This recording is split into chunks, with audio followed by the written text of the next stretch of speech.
दिल दर दवारी करे थे पुकार। सुभान अल्लाह। हलो त हलऊं यार मदीने पाण ही ईंदुम होत आऊं बि त अग भरी थियां ओ मता चवे मिखान बलोच त कमहीणी अमा कोन थियो। सुभान अल्लाह। दिल दर दवारी करे थे पुकार। हलो त हलऊं यार मदीने हिते नाहे चैन कोई करार। हलो त हलऊं यार मदीने दिल दर दवारी करे थे पुकार। हलो त हलऊं यार मदीने हिते नाहे चैन कोई करार।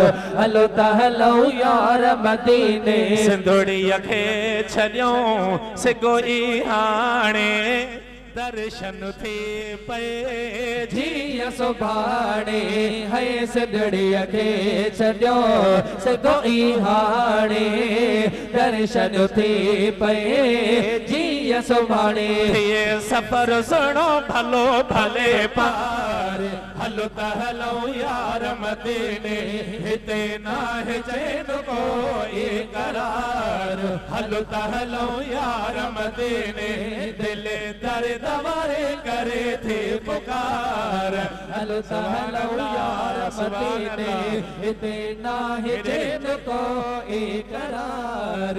हलो त हलऊं यार मदीने सिक सजण जे वधी जो वैया मों बि त त्यारे हाणे कईया है। सिक सजण जे वधी जो वैया मों बि त त्यारे हाणे कया। खत्म थी वञे सारो इंतजार।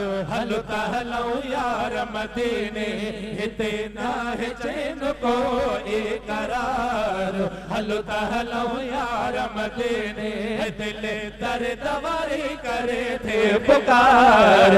हलो त हलऊं यार मदीने हिते नाहे चैन कोई करार। हलो त हलऊं यार मदीने मुल्क मिठेड़ा जलदे ॾिसेबो हरम शरीफ में वेही रहेबो। मिठेड़ा जल्दी ॾिसेबो हरम शरीफ में वेही रहबो। हलो कयूं हली सभई दीदार। हलो हलो यार मदीने हिते नाहे चैन कोई करार। हलो त हलो यार मदीने दिल दर दवारी करे थे पुकार। हलो त हलऊं यार मदीने हिते नाहे चैन कोई करार। हलो त हलऊं यार मदीने फैज़ जुणे जा कर का त्यारी कयूं उते हले वाह जो बहारे। फैज़ जुड़े जा कर का त्यारे कयो मदीने में वह जो बहारे। आहे सखीअ जी वो सुणा दरबार। हलो त हलऊं यार मदीने हिते नाहे चैन कोई करार। हलो त हलऊं यार मदीने दिल दर दवारी करे थे पुकार।